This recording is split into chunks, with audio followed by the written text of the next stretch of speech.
നമ്മളിപ്പോ എന്താ പറഞ്ഞു വന്ന്? ജനദ്രോഹപരമായ ബജറ്റിനെ കുറിച്ച്. ദീർഘവീക്ഷണം, ലവലേശമില്ലാത്ത പ്രഹസനമായിരുന്നു ബഡ്ജറ്റ് എന്ന പേരിൽ ധനമന്ത്രി കാട്ടിക്കൂട്ടി. ഇപ്പോ നിത്യോപയോഗ സാധനങ്ങളായ അരി, പഞ്ചസാര, മണ്ണെണ്ണ ഇതിന്റെയൊക്കെ വില ക്രമാതീതമായി കൂടിക്കൊണ്ടിരിക്കുക. അതെ സെക്രട്ടറി, മധുചേട്ടൻ പറഞ്ഞ എല്ലാ കാര്യങ്ങളും സെക്രട്ടറി MLA ശ്രദ്ധയിൽ കൊണ്ടുവരണം.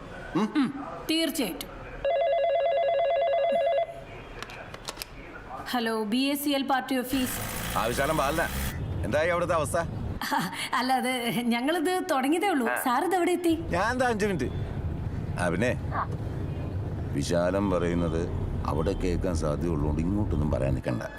ചോദിക്കുന്നതിന് യെസ് ഓർ നോ പറഞ്ഞാൽ യെസ് ആണെങ്കിൽ മഹേന്ദ്രമോദി, നോ ആണെങ്കിൽ രോഹൻ ഗാന്ധി. അതെ, ബഡ്ജറ്റ് വിഷയം ചർച്ചക്കെടുത്തോ? മോദി അനുകൂലമാണോ അവസ്ഥ? രോഹൻ ഗാന്ധി. ആ മധു വിജിത്ത് തമ്മിൽ ഇക്കാര്യത്തെ അഭിപ്രായത്തൊന്നും ഇല്ലേ? രോഹൻ ഗാന്ധി. മിക്കവാറും നമ്മള് മറുകണ്ഠം ചാടി ഭരണപക്ഷത്ത് എത്തും എന്റെ വിശാലം. സത്യം. അതുകൊണ്ട് സ്മൂത്തായിട്ടും ഒഴിവാക്കിയിരുന്നു മോദി. പിന്നെ ഒരു സന്തോഷ വാർത്തയുണ്ട്. മനുഷ്യചങ്ങലയുടെ ഫണ്ട് പാസ്സായിട്ടുണ്ട്. അല്ല, ഈ ഫണ്ടിന്റെ കാര്യം അവരോട് പറയണ്ടേ? രോഹൻ ഗാന്ധി, രോഹൻ ഗാന്ധി കൈയിട്ട് വാരല്ലേ മഹേന്ദ്ര മോദി. ഓക്കെ ഓക്കെ, അപ്പൊ ഞാൻ താത്തി. ഓക്കെ ശരി.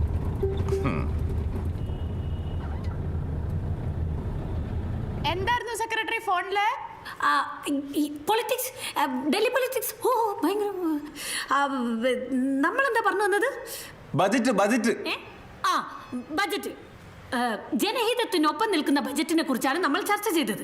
അതിനെ കുറിച്ച് സെക്രട്ടറിക്ക് തെറ്റിപ്പോയെന്ന് തോന്നുന്നു. നമ്മൾ നേരെ തിരിച്ചാ പറഞ്ഞു വന്നത്. സി മിസ്റ്റർ എംബിജിക്കോയ, കാര്യങ്ങൾ കുറച്ചുകൂടി വിശാലമായ രീതിയിൽ കാണാൻ ശ്രമിക്കൂ. BACL പാർട്ടി ഒരിക്കലും സങ്കുചിതമായി അരിയിലോ മണ്ണെണ്ണയിലോ പൂഴിയിലോ മാത്രം ഒതുങ്ങി നിൽക്കാൻ ശ്രമിക്കുന്ന ഒരു പ്രസ്ഥാനമല്ല. സസൂക്ഷ്മമായിട്ടുള്ള നിരീക്ഷണത്തിലാണ് എംബിജിക്കോയ നിങ്ങൾക്ക് പിഴവ് സംഭവിച്ചത് എന്ന് യോഗം വിലയിരുത്തുന്നു. ഉദാഹരണങ്ങൾ നിരത്തി വ്യക്തമാക്കുകയാണെങ്കിൽ, നമ്മുടെ വിമാനങ്ങളിൽ ഉപയോഗിക്കുന്ന അലൂമിനിയം ഫോയിൽ, മേശയിൽ അടിച്ചു കയറ്റുന്ന മുള്ളാണി, ചെരുപ്പിന്റെ വാർ, പിന്നെ 5 സ്റ്റാർ ഹോട്ടലുകളിൽ ഉപയോഗിക്കുന്ന ടിഷ്യൂ പേപ്പർ അഥവാ ടോയ്ലറ്റ് പേപ്പർ, അങ്ങനെ എന്തെല്ലാം കാര്യങ്ങൾക്കൊക്കെ എന്നെ കണ്ടപ്പോഴേ കളഞ്ഞു. Good boy. കൈന്ന് വീണു പോയതാ.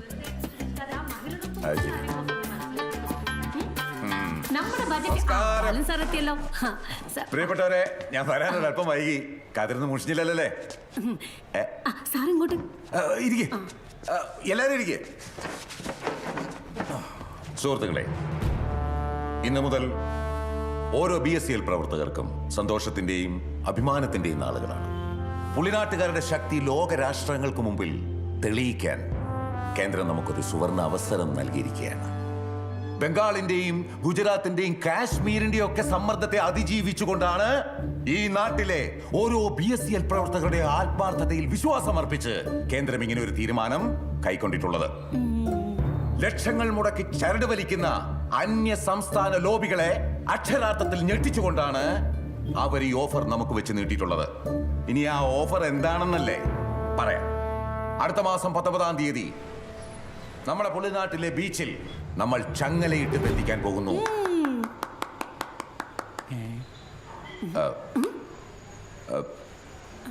മനുഷ്യ ചങ്ങല. സിറാലിയോണിലെ വൃത്തിഹീനമായ വിമാനത്താവളങ്ങളുടെ ശോചനീയ അവസ്ഥക്കെതിരെയാണ് നമ്മുടെ ഈ പോരാട്ടം. എല്ലാ പുളിനാട്ടുകാരും മനുഷ്യ ചങ്ങലയുടെ ഭാഗമാകുവാൻ നിങ്ങൾ ഓരോരുത്തരും ഇനിയുള്ള ഓരോ ദിനരാത്രങ്ങളും അക്ഷീണിതരായി പ്രവർത്തിക്കണമെന്ന് ഞാൻ ആഹ്വാനം ചെയ്യുകയാണ്. അപ്പോ ഫണ്ടോ? അത് കണ്ടെത്തേണ്ടിയിരിക്കുന്നു. അതിനുവേണ്ടി നമ്മൾ നാട്ടുകാരുടെ സഹായഹസ്തങ്ങൾ തേടേണ്ടിയിരിക്കുന്നു. അങ്ങ് തിരുവനന്തപുരം വരെ ഓടിയെത്താനുള്ളതാണ്. അപ്പൊ ഞാനെന്നാ അങ്ങോട്ട്. ബഡ്ജറ്റിന്റെ കാര്യം അയ്യോ, അത് ഇതുവരെ ചർച്ച ചെയ്തില്ലേ? എന്താ മധു ഇത് ചർച്ച ചെയ്തില്ലേ? പൊതുവെ അനുകൂലമാണ്. കഴിഞ്ഞ ബഡ്ജറ്റിലെ ജനങ്ങളുടെ ദൈനംദിന കാര്യങ്ങൾ ദുസ്സഹമാക്കുന്ന വസ്തുതകളൊന്നും തന്നെ വിട്ടിട്ടില്ല എന്നുള്ളതാണ് എന്റെ വിശ്വാസം. ഇനി അഥവാ എന്തെങ്കിലും വിട്ടുപോയോ സെക്രട്ടറി? സിഗരറ്റ് ഇത്തവണത്തെ ബജറ്റിലെ സിഗരറ്റിന്റെ വില കുത്തനെ ഉയർത്തിയതിൽ എനിക്ക് നല്ല പരാതിയുണ്ട്. ഈ ബജറ്റിലൊന്നല്ല, പൊതുവെ എല്ലാ ബജറ്റിലും അത് തന്നെയാണ് അവസ്ഥ. ഇതൊന്നും പോരാ, എന്റെ സിഗരറ്റ് കമ്പനിക്കാര് അവരെ സ്വന്തം ഇഷ്ടപ്രകാരം കൂട്ടുന്ന പൈസ വേറെ. ഞങ്ങൾക്ക് ചോദിക്കാനും പറയാനും ആരുമില്ലല്ലോ. ഞാൻ സിഗരറ്റ് വലി തുടങ്ങുന്ന കാലത്തുണ്ടായിരുന്ന ഒരു പാക്കറ്റിന്റെ വിലക്കാണ് ഇന്ന് ഒറ്റൊരെണ്ണം വാങ്ങി വലിക്കുന്നത്, അതും രൊക്കം കാശ് കൊടുത്തിട്ട്. പുള്ളിനാട്ടിലെ കടകളിലൊന്നും സിഗരറ്റിന് മാത്രം കടവില്ല. എന്റെ നാടാണിത്. അത് മാത്രമോ, സിഗരറ്റിന്റെ പാക്കറ്റിന്റെ പുറത്ത് ക്യാൻസർ കോസസ് സ്മോക്കിംഗ് എഴുതി വെച്ചിരിക്കുന്നു പോരാഞ്ഞിട്ട് ഓലക്ക മൊത്തത്തൊരു ഫോട്ടോ. കടലിൽ നിന്ന് 3-ാം പക്കം പൊങ്ങുന്ന ഡെഡ് ബോഡി കാണാൻ ഇതിനേക്കാളും ഡീസന്റ് ആയിരിക്കും. കഴിഞ്ഞില്ല, ഇനി എങ്ങനെ ഒരു സിനിമ കാണാൻ തിയേറ്ററിൽ പോയാലോ? ശ്വാസകോശം സ്പോഞ്ച് പോലെയാണ്, ശോകം സീനാണ്. അത് കണ്ട മനുഷ്യൻ ടെൻഷൻ അടിച്ച് പണ്ടാൻ തുടങ്ങി അപ്പം തന്നെ പുറത്തു പോയി ഒരു സിഗരറ്റ് വാങ്ങി വലിച്ച് തിരിച്ചു വരും. അല്ല, ഞങ്ങൾ ഈ സിഗരറ്റ് വലിക്കുന്നവരൊന്നും ഇന്ത്യൻ പൗരന്മാരല്ലേ? അത് ഞങ്ങൾ തവിട് കൊടുത്ത് മേടിച്ചാണോ? തീവണ്ടി ബിജിത്തെ നീ കുറിച്ചിട്ടോ? നിന്റെ പൊളിറ്റിക്കൽ കരിയറിന്റെ അന്ത്യം ദേ ഈ ചെക്കനെ കൊണ്ടായിരിക്കും. മധുവേട്ടാ,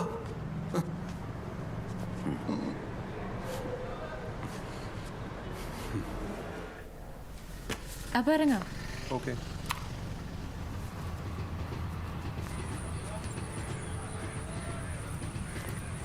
അപ്പൊ ശരി, നാളെ കാണാം.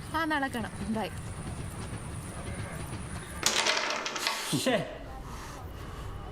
ഞാൻ കാണിച്ചുതരാം കേട്ടോ. കാണിക്കും.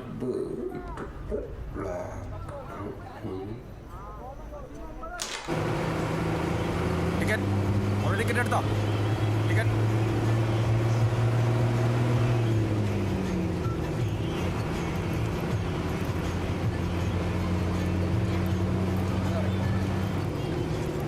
ആന്റി, മോളെ ദേവി ഇപ്പൊ ഇവിടെയാണോ? എനിക്ക് ഇവിടുത്തെ വില്ലേജ് ഓഫീസിൽ കിട്ടി. ഓ, അതേതായാലും നന്നായി. ആരാ, ബിനീഷാണോ ബീനയാണോ? ആരോ എന്നോട് പറഞ്ഞു മോൾക്ക് ജോലി കിട്ടിയെന്ന്.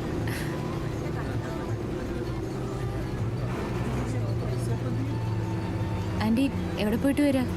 ടൗൺ വരെ ഒന്ന് പോയി. നമ്മുടെ ഇട്ടൂപ്പിന്റെ ബേക്കറിയില്ലേ, അവിടെ നമ്മളാ ഇപ്പൊ പലഹാരം ഉണ്ടാക്കി കൊടുക്കുന്നത്. അതിന്റെ കണക്കും കാര്യങ്ങളും ഒക്കെ ശരിയാക്കാൻ വേണ്ടി പോയതാ.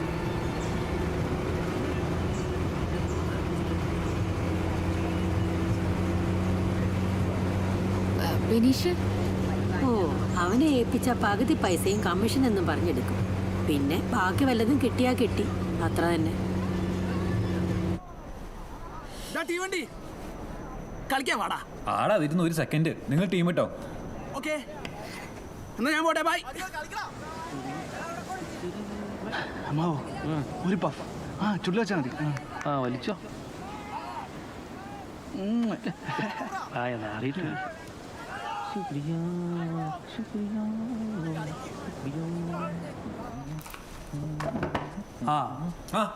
കൊറേ നാളായില്ല, എവിടെയായിരുന്നത്?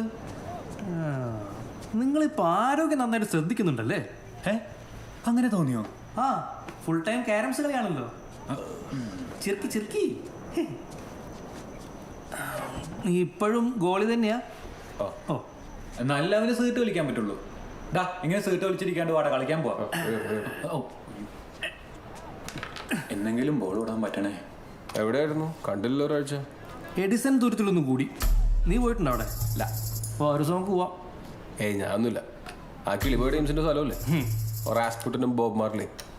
അതൊക്കെ അവരുടെ കിളിയും കുരുവൊന്നും പോയിട്ടില്ല. അതൊക്കെ വെറുതെ പറയുന്നതാ.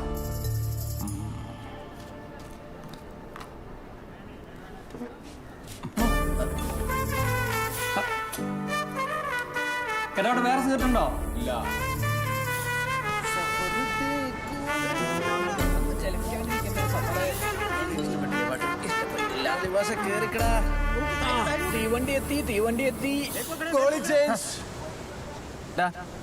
നീ ആ പാർട്ടി ഓഫീസിൽ എന്ത് പരിപാടി കാണിച്ച്? അത് വിട് സഫറേ. നിനക്കത് വിട് എന്നൊക്കെ പറയാം. 10 പേരോട് ഉത്തരം പറയണേ ഞാനാ. അതിന് നീ ആരാ? ഞാനാരാ? നീ ആരാന്ന്? ഞാനല്ലടാ പ്രശ്നം സോൾവ് ചെയ്തെന്ന്. നീ എന്തും മൈത്താണ്ടി നീ പറഞ്ഞു കളിക്കാടോ. ഇപ്പൊ അങ്ങനെ ഇപ്പൊ അങ്ങനെ ആയി. നിർത്തിയടാ, നിർത്തി. ഇങ്ങോട്ടേക്ക് പുള്ളിനാട്ടിലെ സകല കാട്ടാളന്മാർക്കുള്ള സേവനം ഉണ്ടല്ലോ, സഫർ ഇന്നത്തോടാണ് നിർത്തുക. വിടല്ലേ സഫർ ഒന്ന് ചിലക്കാണ്ട് പോടാ. സഫറേ, എനിക്ക് തോന്നുന്നത് എന്താന്ന് വെച്ചാ, നീ വല്ലപ്പോഴും സത്യം പറഞ്ഞാൽ തീരാവുന്ന പ്രശ്നമേ ഉള്ളൂ. ഒന്ന് പോടാ. കേറി കളിക്കണം എന്റെ കയ്യിലിപ്പോ കിട്ടും, ഞാൻ അങ്ങോട്ട് വരാം. വേണ്ട വേണ്ട വേണ്ട ആ അതൊക്കെ പോട്ടെ. ഡാ മധുവട്ടം വന്നിട്ടുണ്ടായിരുന്നു, നല്ല ദേഷ്യത്തിലാ വന്നത്. കുടിക്കാൻ ആ പ്രശ്നം ഞാൻ സോൾവ് ചെയ്യും. ഒന്ന് പോടാ അവിടെ നിന്ന്. ആ പ്രശ്നം ഇപ്പൊ സോൾവ് ചെയ്തിട്ട് എന്തിനാ? ആ അത് ശരിയാണല്ലോ. അതിപ്പോ എന്തിനാ സോൾവ് ചെയ്യുന്നേ? അയാളുടെ മോളം ദൈവം കെട്ടാൻ പോകുന്നുണ്ടോ? ഉണ്ടോടാ? ഇല്ല എന്നാ കളിക്കണ്ട. നേരെ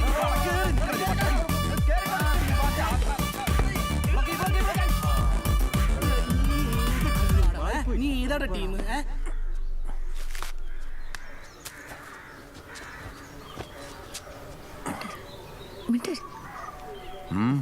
മോൾക്കൊരു കല്യാണാലോചന വന്നിട്ടുണ്ട്.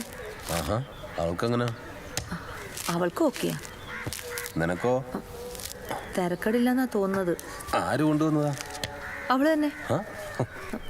ഏതാ പയ്യൻ? ബിനീഷ്. ബിനീഷോ? എവിടുത്താരനാ? നമ്മുടെ പഴയ ദാമോദരന്റെ മകൻ. ആ തീവണ്ടിയോ?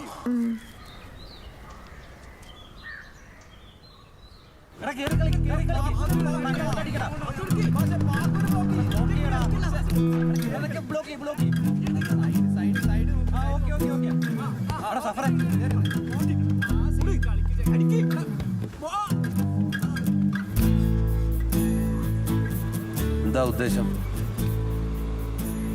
എന്താ ഉദ്ദേശമെന്ന് മനസ്സിലായില്ല.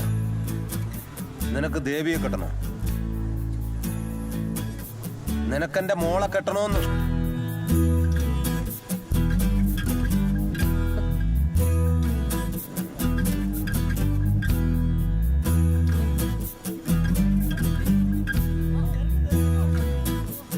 പ്രശ്നമായോ?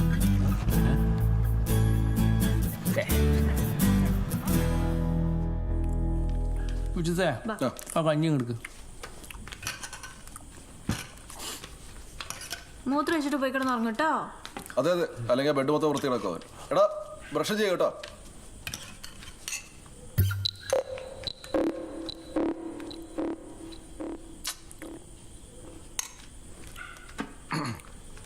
നീ ഇന്ന് മധുവേട്ടനെ കണ്ടിരുന്നല്ലേ ഗ്രൗണ്ടിൽ വെച്ച്?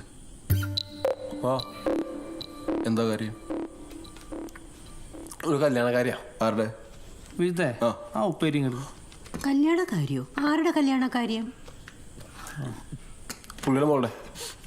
ആ കൊച്ചിന്റെ കല്യാണക്കാര്യം നിന്നോട് എന്തിനാ പറയുന്നത്? ഇന്ന് വൈകുന്നേരവും ഞാൻ അവളെ കണ്ടതാണല്ലോ. ആ എനിക്കറിയില്ല. അറിയില്ലേ? എന്നോട് പുള്ളി മോളെ കെട്ടാൻ പറ്റുമെന്ന് ചോദിച്ചു. എന്നിട്ട് എന്നിട്ടെന്ത്? ഞാനൊരു ഓർഗനൈസറുടെ കൂടി. അപ്പോ നിങ്ങൾ തമ്മിലൊന്നും ഇല്ല? അതെ അച്ചാറ്. ഒരു മിനിറ്റ്. ഏയ് ഞങ്ങൾ തമ്മിലെന്ത്? അപ്പൊ ഗുഡ് നൈറ്റ് ബിനീഷ്. അച്ചാറ് കിട്ടിയില്ല. ഓ